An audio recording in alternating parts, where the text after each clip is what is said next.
Beaucoup de gens pensent, lorsque on fait allusion à la Pentecôte, à l'avènement du Saint-Esprit, pour un revêtement de puissance, en vue du témoignage et du service.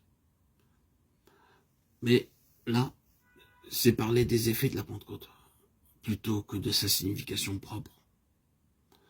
Beaucoup ont dit que la Pentecôte est l'expression de Christ glorifié. Il a été reçu en haut, dans la gloire.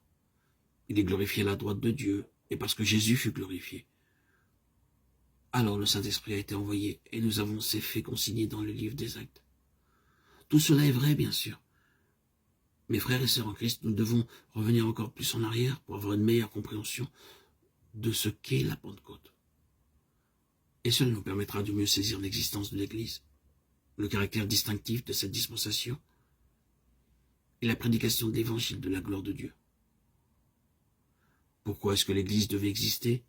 Pourquoi est-ce que cette dispensation devait être différente de toutes les autres? Pourquoi est-ce que l'évangile devait être prêché par tout le monde pour servir de témoignage? Ce ne sont là pas des petites questions. Il serait plutôt difficile de les éviter. Nous devons répondre à tout cela en considérant ces trois aspects. La Pentecôte recouvre et inaugure ces trois aspects. Et nous devons expliquer la Pentecôte par rapport à nous-mêmes pour un dessein actuel et pratique et pour notre vocation maintenant et pas simplement comme un sujet d'étude biblique intéressant. Nous disions que Jésus a été glorifié. C'est la raison pour laquelle le Saint-Esprit fut envoyé. Cela, bien sûr, c'est ce qui est implicite dans Jean 7, 39. Jésus n'était pas encore glorifié, donc le Saint-Esprit n'avait pas encore été donné.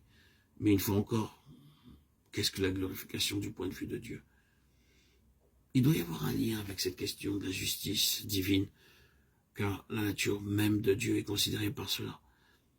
Dans l'Église, la dispensation et dans la proclamation de l'Évangile, la nature même de Dieu est inhérente.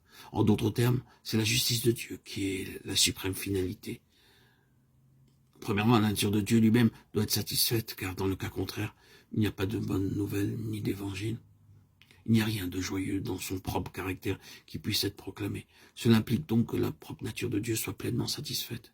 Mais non seulement cela, Dieu doit aussi être satisfait en ce qui concerne sa création.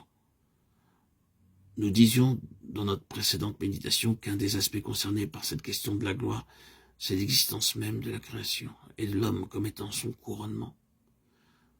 La pensée de Dieu qui gouvernait lors de la création, c'est que tout était créé pour sa gloire.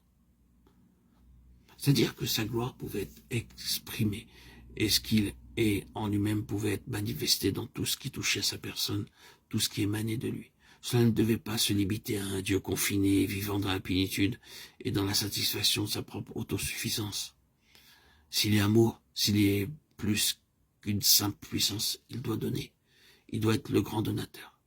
Il doit non seulement être Dieu, Yahweh, le tout suffisant, mais Dieu El Shaddai. Yahweh, Dieu vivant. Cela dont tout procède. El Shaddai.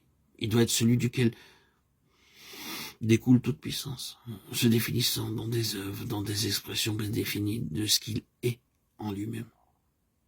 Le but de la création dans son intention, c'est que Dieu trouve une pleine mesure de gens moralement responsables, dont le grand désir soit de le satisfaire pour qu'il puisse se manifester lui-même dans ce qu'il est, dans sa propre nature.